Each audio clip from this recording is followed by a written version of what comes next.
네, 경제인사이트 이어가겠습니다. 오늘은 KB금융지주의 유신익 수석 이코노미스트 모시고 증시 전반에 대해서 살펴보겠습니다.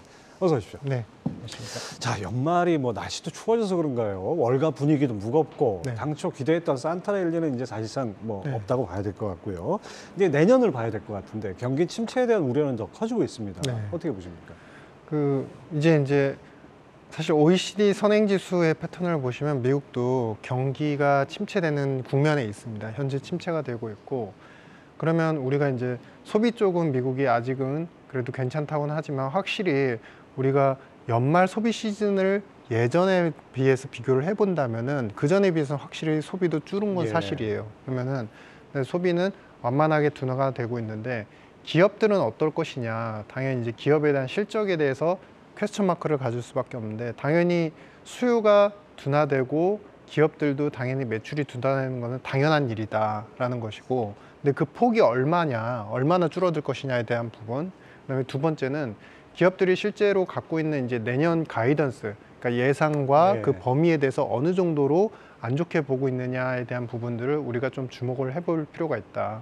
그래서 이 두 가지 요인들이 결국에는 장기적으로 얼마나 지속될 수 있는지에 대한 어떤 밑거름, 특히 이제 가이던스 같은 경우는 기업들이 자기네 마이크로한 시장에서 얼마나 이게 매출이라든지 여러 가지 시장의 규모가 축소될 수 있는지를 실질적으로 좀 파악을 하는 부분이 있기 때문에 그것에 대해서 우리가 또 한번 고민을 해볼 타이밍이 됐다, 이렇게 보겠습니다. 네, 그렇군요. 지금 짐 베어더 CIO, 2022년 시장 화두는 인플레이션과 금리, 내년은 수익과 경기 침체가 그 자리를 차지할 것. 이렇게 네. 이것이 하나의 어떻게 보면 월가나 우리 시장에서 공통적으로 느끼는 것 같은데요. 자, 그러면 이제 내달 중순께부터 이 4분기 실적 발표 시즌에 들어가지 않습니까? 지금 말씀하신 것만 봐선 이제 마음의 준비를 해야 되는 거 아닌가 싶습니다. 이게 국가별로 좀 차별화가 되긴 합니다. 근데 이제 미국 기준으로 좀 말씀을 드리자면은, 미국이 지금 현재 실적 패턴을 보시면은 S&P 500 기업들 기준으로 봐서 4분기에 전년비 이익 규모가 마이너스 3% 정도, 이제 올해 3분기까지는 그래도 소폭이라도 플러스였지만 그게 이제 드디어 마이너스가 나기 시작을 했고, 이게 이제 2020년도에 마이너스 5% 기록을 한 다음에 처음으로 이제 마이너스 이익 성장이 나타나는 이제 타이밍이 됐습니다. 근데 지금 이런 흐름에서 내년 초반을 바라본다면, 사실 이제 가이던스에 대한 말씀을 미리 드렸지만, 첫 번째는 기업들의 자본 차입에 대한 비용들이 얼마나 누적적으로 계속 세게 작용하는지를 꼭 확인해 봐야 되는 것이고, 두 번째는 인건비에 대한 부분입니다. 그러니까 인건비가 사실 우리나라도 마찬가지지만 미국 같은 경우는 지금 물가 대비해서 계속적으로 임금에 대한 상승폭이 계속 유지가 되고 있기 때문에 그 인건비에 대한 비용들이 미국 기업들이 상당히 많이 이렇게 눌림을 받고 있다라는 것이고, 이것을 토탈해서 이제 생각을 해본다면은 지금 그들의 이제 미국 기업들의 생산성 지수가 있습니다. 근데 이 생산성 지수가 지금 3분기 기점으로 해가지고 마이너스 1%, 전년 대비 마이너스 1% 정도 내려가고 있어요. 그러니까 생산성은 떨어지는데 중요한 거는 그들이 고용하는 고용에 대한 인건비는 전년 대비 4% 아직 증가된 상태라는 겁니다. 그러면은 분명히 비용에 대한 부분들을 굉장히 많이 부담을 받을 것이고, 자본 차입에 대한 부분들, 인건비에 대한 부분들을 굉장히 부담으로 안고 갈 것이다. 이것이 결국 이익을 좀 줄이는 데 큰 기여를 했을 것이다 라고 판단이 됩니다. 다만 이제 속도에 대해서 제가 이제 내년도에 줄어드는 건 맞지만 얼마나 줄었는지를 보셔야 됩니다라는 거를 가이던스를 통해서 좀 힌트를 얻자라고 말씀드린 것은, 지금 1분기, 2분기, 3분기 연속 미국 기업들이 재고 투자를 굉장히 많이 줄여놨었어요. 그래서 그만큼 투자나 여러 가지 사업 분야를 그만큼 많이 축소를 이미 시켜놓고 있는 상태이기 때문에 그것에 대해서 이익이 빠르게 떨어질지, 아니면 저는 기본적으로 완만하게 떨어지다가 내년도 3Q쯤에 좀 많이 떨어질 것 같다라고 판단을 하고 있습니다. 이것에 대한 그림은 차후에 좀 기업들 실질적인 발표를 통해서 확인해 볼 필요가 있겠다라고 판단합니다. 그렇군요.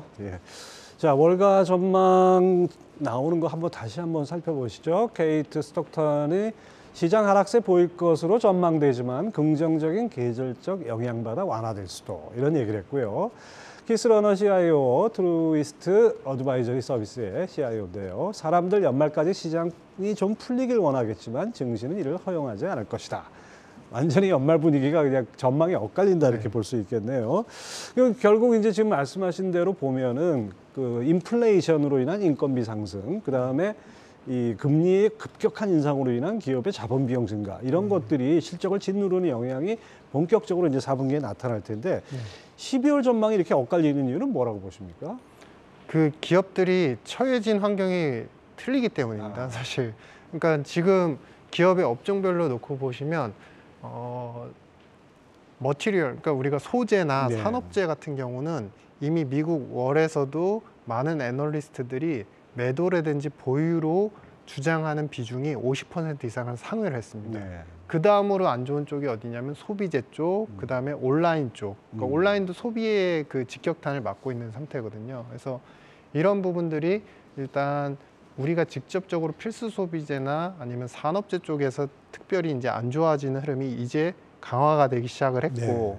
근데 반면에 지금 엑슨모빌이라든지 그 우리 셰일 오일과 관련해서 원유를 생산하는 기업들은 오히려 캐파 증설도 하고 이익도 또 체력도 역사상 되게 좋아지는 국면으로 가고 있어요. 그래서 이런 부분들이 좀 차별화되고 있다.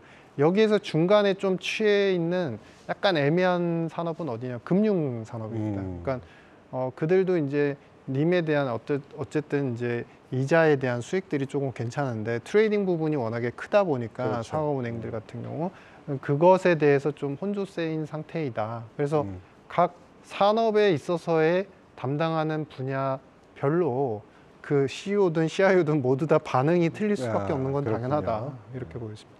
우리나라도 마찬가지겠죠? 지금 분야별로 이렇게 산업 나눠보면 우리나라도 비슷하다고 볼 수 있나요? 근데 분야별로 약간 다소 차이는 있을 수 있겠지만 한국은 이제 대부분의 많은 기업들이 특성 자체가 이제 수출에 의존적이고 예. 그 수출을 하는 대기업들로 사실 납품을 받거나 수주를 받는 그런 이제 중소기업, 중견기업들이 그렇죠. 이제 계속 축차적으로 이어지는데 결국에는 이거는 뭐냐면은 우리나라 같은 경우는 이제 수출 경기에 대한 탄력성, 그러니까 민감성이 굉장히 강합니다. 근데 최근 들어서 중국 관련된 수출도 안 좋았고 그렇죠. 특히나 이제 미국 쪽 수출도 미국 경기가 다운그레이드 되면서 미국의 수익 금액이 작년도에 3조 달러를 찍었던 게 올해 지금 연말까지 추산을 긍정적으로 해봐도 2조 7천억 달러밖에 안 됩니다. 10% 정도로 그냥 예, 빠졌다고 벌써 봐야 수익 되는데. 금액이 10%가 빠지는 상태인데 이제 그런 상태라고 한다면 이게 이제 시작이다라고 보면 한국 기업들에 대한 좀 불확실성은 좀 상대적으로 더 크지 않나. 미국은 사실은 정책적으로 그동안 해놓은 것도 많고 앞으로 위험 요인은 있지만 소비 시장 자체가 원래 워낙에 크니까 예. 그래서 그런 부분이 좀 차별성이 있다라고 보여집니다. 네, 그 부분은 아주 참고할 만한 포인트인 것 같습니다. 그다음에 또 올해 이게 증시에서 좀 두드러진 현상이 보통 통상적으로 주식과 채권은 따로 움직여야 돼, 반대로 움직여야 되는데 같이 움직입니다. 올라갈 때 같이 올라가고 내려갈 때 같이 내려가고 이거 어떻게 봐야 됩니까? 그러니까 최근에 대표적인 현상이 이제 금리가 하향 안정화되는데 여기서 이제 그 전체적인 위험 자산, 주식시장, 미국 지수도 이제 떨어지는 패턴이 이것의 한마디의 표현은 침체에 대해서 모두 다 공포를 느끼고 똑같이 느끼고 있다라는 겁니다. 그러니까 쉽게 표현을 해드리면 우선 주식시장 같은 경우는 당연히 기업의 체력이 이제서야 반영이 될 수 있기 때문에 앞으로 체력이 낮아지고 펀더멘탈이 낮아지면 우리가 소위 얘기하는 기업의 밸류에이션은 디레이팅 된다. 그러니까 더 싸져야 되는 국면이다라고 생각하기 때문에 큰 오름세를 보이지 못하고 약간 힘이 빠지고 있고 반대로 채권 시장 같은 경우는 우리가 인플레이션은 많지만 오히려 내년은 침체가 더 강해. 그러니까 서로 인플레와 침체라는 언어를 놓고 지렛대를 우리가 저울질을 해본다면은 지금 이제 침체가 더 강해지는 국면인 겁니다. 그러면 인플레에 대한 변동성이나 불확실성은 당연히 있지만 이제 특히 미국채 10년물 같은 거를 기준으로 놓고 보시면 장기적으로 2, 3년 더 지나면 어떻게 될까? 침체가 오면 당연히 인플레이션은 당연히 더 떨어질 수밖에 없으니 그러면 지금 상태에서 미국채에 대한 투자는 안정적인 거 아니냐 오히려 일종의 저가 매수가 그렇죠. 되네요. 맞습니다. 그렇게 보면. 그런 부분이 하나 있고 당장 그럼 월별 수익으로 놓고 봤을 때도 지금 미국의 국채에 대한 실질 금리, 그러니까 인플레를 제거한 실질적인 금리가 1.34 정도, 1.3 혹은 1.4% 예. 플러스가 나와 있습니다. 그러면 투자자의 어떤 포트폴리오 입장에서 봤을 때 최근에 인플레이션에 대한 부분을 감안하더라도 채권에 투자하면 당장 월별 수익은 1.3 혹은 1.4가 나온다는 거거든요. 그러면은 이보다 당장은 매력적인 자산이 없을 수가 없는 그렇죠. 거죠. 있을 수가 없는 거죠. 그래서 그런 부분에서 금리와 지수의 방향성이 같이 지금 움직이고 있다. 뭐 이렇게 보여집니다. 그렇죠. 그렇군요.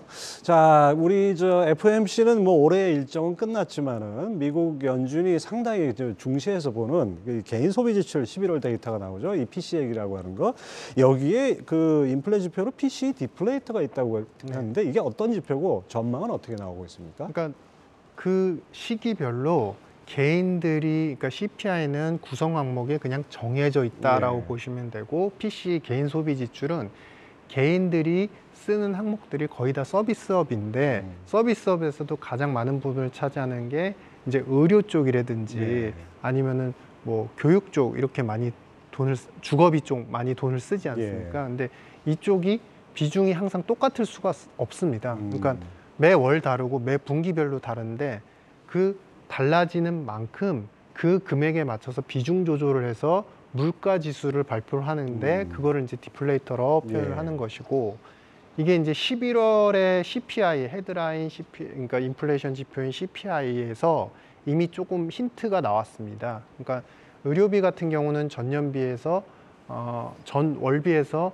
이제 마이너스 폭이 조금 크게 나타나기 시작을 했고, 주거비 같은 경우는 지난달에 잠시 주춤하면서 떨어졌지만, 증가율이 떨어졌지만 다시 11월 들면서 15%대의 증가율을 보이면서 여전히 미국 경기 자체가 견조하구나.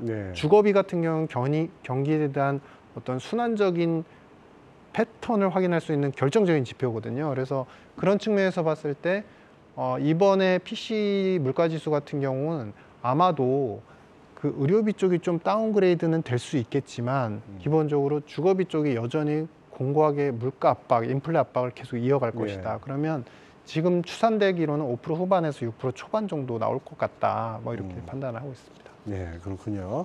결과적으로 뭐 인플레에서 우리가 벗어나지도 아직 못한 상태고, 그다음에 경기 침체는 뭐 이미 성큼 와 있고 이런 상황이라고 봐야겠네요. 결국 이제 인플레라도 하나 털어내야 되는데 내년 물가의 결정적인 요인이 여전히 에너지 가격이 아닌가 싶어요. 이게 근데 이 에너지 가격이 다시 오를 수도 있다. 뭐 그런 예상들도 나오는데 그런 변동성이 일어나는 요인들이 뭐가 있을까요? 첫 번째는 당연히 이제 지정학적 리스크를 얘기를 할 수 있겠고요. 이제 당연히 지금 미국이나 여러 가지 이제 선진국 경제에서 약간 벗어나서 말씀을 드리면, 최근에 사우디 빈살만 왕세자의 행보들을 많이 보셨을 겁니다. 근데 지금의 형국은 일전에 이제 잠시 언급을 드렸지만 블록화 이슈가 상당히 심하고, 이 블록화라는 것이 이제 서로 편을 먹고 서로 이제 이념이 다르면 이제 거래 자체를 안 하면서 뭔가 봉쇄한다라는 옛날 냉전 시대처럼 맞습니다. 가는 거죠. 근데 그런 상황 하에서 지금 사우디 같은 경우는 계속적으로 이제 여러 나라들에게 이제 어떤 제스처를 보내는 겁니다. 자국이 이번에 원유로 많은 돈을 벌었고 그랬으니까 미국이 혹은 중국이 어느 쪽에서 우리를 더 보조해주고 앞으로 국방 안전 그리고 중동에서의 패권을 누가 더 지켜줄 것이냐, 그런 것을 표명하는 와중에 이제 최근에 중국이 일단은 그 위안화 거래를 석유로 하자, 그러니까 석유 거래를 위안화로 하자라는 굉장히 도전적인 제의까지 했어요.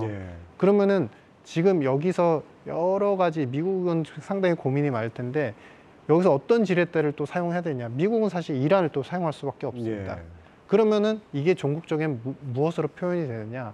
지금은 유가가 어느 정도 안정화되어 있는 듯 하나 사우디와 이란의 어떤 항상 매년 반복이 됐던 서로 간의 갈등 구조나 우리가 대장이야 라고 표현하는 그런 패권 경쟁이 또 나타나면은 잠시 잠깐이라도 또 다른 어떤 리스크로 크게 이제 전이가 되면 유가는 또 요동을 칠 수 있다라는 것이고, 두 번째 짤막하게 말씀을 드리자면은 지금 중국이 미국의 압박에 대응해서 굉장히 많은 정책들을 시행할 예정으로 보입니다. 그러니까 예를 들자면은 특히 중국이 많이 가지고 있는 원자재라든지 여러 가지 이제 우리 산업과 관련되는 이제 금속, 비금속 쪽을 만약에 그쪽에 대해서 그들이 커트를 하거나 이 나라 리스트를 정해서 금수를 하겠다라고 표현을 한다면 아마 동반해서 에너지와 원자재가 내년 초반쯤에는 한 번 좀 더 변동성이 있지 않을까, 있을 수도 있다라고 판단을 하고 있습니다. 네, 그렇군요. 자, 지난주 달러는 강세, 금도 상승세 이렇게 됐습니다. 이게 대표적인 두 안전자산이라고 할 수 있는데 내년 전망은 어떻게 보십니까? 그러니까 지금 현상은 두 가지를 다 내포하고 있고 무엇이냐면은 첫 번째가 경기 침체는 당연히 있을 수 있다. 그러니까 경기 침체가 있으면 당연히 달러보다도 이제 금에 대한 자산의 선호도가 높아진다라는 것이 이제 포함이 됩니다. 그런데 여기서 이제 달러 쪽같이 약간은 이제 횡보를 하는, 오히려 이제 약간 소폭 강세를 보이는 흐름인데, 이거는 뭐냐면 아직도 침체 다음의 그림, 그러니까 침체가 오고 나면 항상 우리가 과격한 침체 시즌이 됐을 때는 금융 시스템에 어떤 마비가 오거나 어떤 크래시가 이제 위기로까지 이제 전이가 된 기억이 있습니다. 그런 측면에서 본다면 지금 전 세계 포트폴리오 투자자들 입장에서는 당연히 금도 매력적이지만 침체가 오니까, 두 번째, 앞으로 내년, 내후년 이후에는 글로벌 금융 시스템이 또 마비될지 몰라. 금융위기도 겪어봤잖아. 그러면서 이제 달러를 그래도 버리지 않는 추세다라는 것입니다. 근데 여기서 매력도는 금이 어느 정도 당연히 존재를 한다라고 장기적으로도 생각을 하고 있고요. 내년 이후의 그림에서. 다만 이제 달러에 대한 매력도는 정책적인 요소, 그러니까 결국에는 미국이 어떻게 달러를 컨트롤하고 그 가격 통제를 할 것이냐. 근데 미국이 지금 상황에서는 더 이상의 강달러를 원하지 않는 것으로 추정이 된다라고 보여집니다. 그래서 그런 면에서 본다면은 달러가 앞으로 더 강세를 크게 보이지는 않을 것 같다. 다시 추세적인 상승세를 이어가지는 않을 것 같다라고 판단을 하고 있습니다. 예. 하여튼 뭐 여러 가지 내년장에도 살펴볼 것들이 많은 것 같습니다. 자, KB금융주주 유신익 수석 이코노미스트 함께했습니다. 감사합니다. 네, 감사합니다.